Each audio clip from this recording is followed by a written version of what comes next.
Hey guys, it's Lauren, and I just wanted to check in because July has been a really quiet month. I haven't blogged at all on Pathos, and I haven't made any videos, and I just wanted to say hello and kind of put out an update. You know, I sat down to blog yesterday because I'm very conscious when I don't blog, and I feel kind of bad about it because the goal is twice a week, and I've never ever done twice a week. Nor do I necessarily intend to. I just don't know that that's reasonable given the kinds of things I write about and given my schedule. Once a week feels reasonable. But nonetheless, I do feel a little bit guilty when I don't blog more. So I thought I would at least make a video because that at least doesn't involve any editing. I have been... I've been having a really good summer. July has meant travel, and I am preparing to take my PRAXIS exams for my teaching license. I have to take 2 of them, right? Everybody takes like the teaching methods exam, and then you take another one in whatever your content area is. And I'm taking mine back to back, which they don't recommend doing, but I find that they usually isn't, I don't know, they usually isn't as resilient as I am. So I tend to disregard they and just do what I want to do. And that's always worked out for me. So I signed up to take the test back to back. I'm not worried about it, but it does entail a bit of preparation. Mostly, so I have to take this English content exam, okay? And I'm using this useless book right here, okay, which I waited for forever on Amazon because I was like, well, I suppose I should at least feign studying. I've taken an awful lot of standardized tests in my day, and I don't think very well of them. And anyway, what I've learned in my many years of higher education is how to pass a test. So I'm not overly worried. The strategies kind of apply across the board, and my experience has been that there's always at least one answer that's completely moronic. Usually one that you can cross off for being slightly less moronic, and then the others, it's, you know, you've got a 50-50 shot, and usually it's pretty straightforward. So anyway, not overly worried, but spent a big chunk of this day going through this book, and it's just shit that, like who learns this? Like who... I have never taken this stuff in the history of my English education ever. Like, I don't know what these verb tenses are, and I don't know what these things are. Do you know what the future perfect continuous form of a verb is? Like, I fucking don't, okay? So, and I'm sure as hell not going to learn it now. But it's just... English grammar is ridiculous. And some of the questions in the practice tests have been just like so subjective and ridiculous and obviously formed by people who've only ever worked in like manufacturing tests and not actually in higher education. So there's a lot of stuff that's just like either subjective or just false. So often choosing the correct answer is really just a matter of choosing the least idiotic. And that gets really challenging. I find myself sometimes having to just pretend that I am dumb, and if I were dumb, which answer would I choose? And that often ends up being the right one. So that's what I've been doing. The teaching methods and vocabulary and whatever else, the first test, that's been easier to study for just because it's, I don't know, it just seems more reasonable and objective. I will say that I continue to be mystified by the apparent reality that teachers are not actually required to read anything about educational theory. Like, this blows my mind over and over again.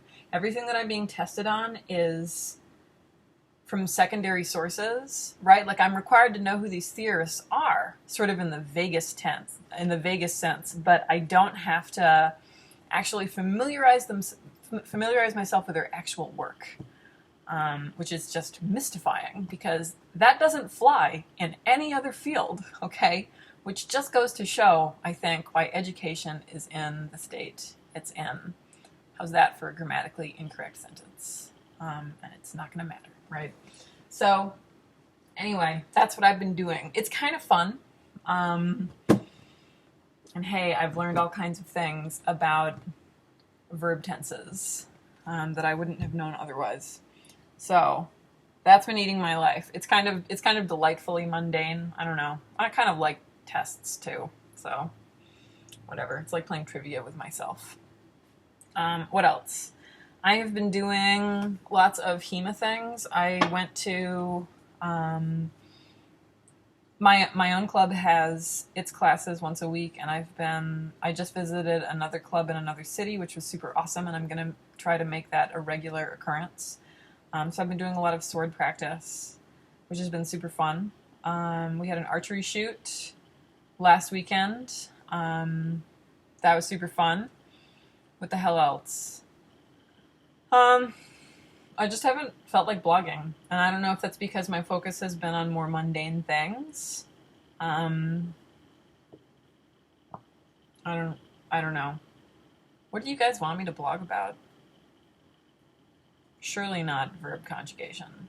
That would be awful. I'm not doing that. But I often don't know. I like to tell anecdotes. I like to tell, personal stories and kind of give folks windows into my daily life. I think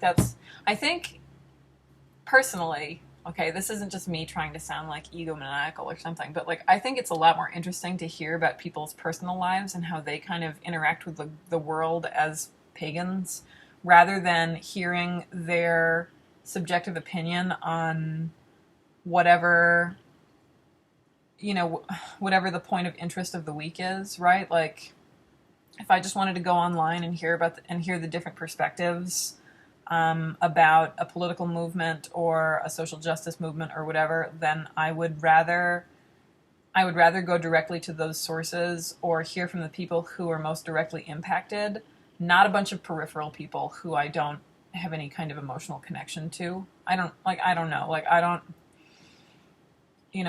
really care what Joe Schmo has to say about, what Hillary is doing, right? Like, I'd rather read the work of people with an actual background in like political science, or I don't know. Like, I don't feel like blogging is necessary. Like, bloggers, that's necessarily where I want to get my news.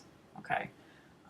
So I don't write about a lot of that stuff personally. I really miss the days of LiveJournal, right? Where like when the happiest day was finding somebody who was kind of like you, but in a different place in the world, who wrote about like, dramatic, interesting things, and you kind of like cyber stalked them, and I don't know, it was voyeuristic, right? But it was just interesting, and it provided insight into your own life too, but you maybe never even spoke to this person. It was cool if you did, but you usually didn't.